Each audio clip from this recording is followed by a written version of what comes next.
శాసన మండలిలో బీఆర్ఎస్ సభ్యులు దిగజారి వ్యవహరిస్తున్నారని కాంగ్రెస్ ఎమ్మెల్సీ అద్దంకి దయాకర్ అన్నారు. బీఆర్ఎస్ సభ్యుల తీరు దొంగే దొంగ అన్నట్లు ఉందన్నారు. ఇక సభలో ఎలా వ్యవహరించాలో కూడా బీఆర్ఎస్ సభ్యులకు తెలియడం లేదన్నారు.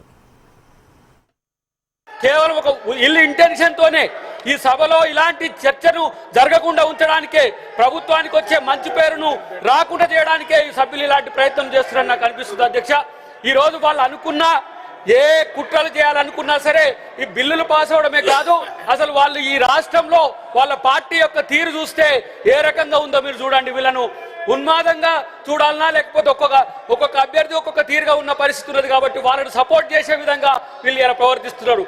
ఈ రోజు ఒక మంత్రి ఇక్కడ లక్ష్మణ్ గారు చదువుతుంటే ఆయన అడ్డుకునే ప్రయత్నం చేస్తున్నారు. అధ్యక్ష, ఇది రాజ్యాంగ విరుద్ధం. అధ్యక్ష, ఒక దళిత మంత్రి రోజు అక్కడ చదువుతుంటే కూడా దాన్ని డిస్టర్బ్ చేసే విధంగా వాళ్ళు బాధ్యత లేని పరిస్థితిలో ఉన్నది. అధ్యక్ష, వాళ్ళకు దళితులంటే ఇష్టం లేదు, గిరిజనులంటే ఇష్టం లేదు, తల్లిదండ్రులంటే ఇష్టం లేదు, సమాజం అంటే ఇష్టం లేదు. ఇలాంటి ఒక పర్వర్టెడ్ పార్టీగా ఇవాళ బీఆర్ఎస్ మారిపోయింది. అధ్యక్ష, ఈ పర్వర్టెడ్ పార్టీ అసలు ఈ రాష్ట్రానికి అవసరమా అనేది ఈ రోజు మేము ఆలోచిస్తున్నాం. అధ్యక్ష, వీళ్ళు తెలంగాణ తెచ్చామని చెప్పుకునే వీళ్ళు ఇలా తెలంగాణ సమాజం పట్ల ఏ బాధ్యత ఉందని చెప్పి ఈరోజు చెప్పుకుంటారు. అధ్యక్ష, కేవలం వాళ్ళ యొక్క కుటుంబాలు బాగుపడడానికే ఇలా దొంగల్లా దోచుకున్న కుటుంబమే ఇలా దొంగల రాజ్యం అంటుంది. అధ్యక్ష, ఇదెక్కడి వినూత్నమైన పరిస్థితితో ఎవరికి అర్థం కావట్లేదు.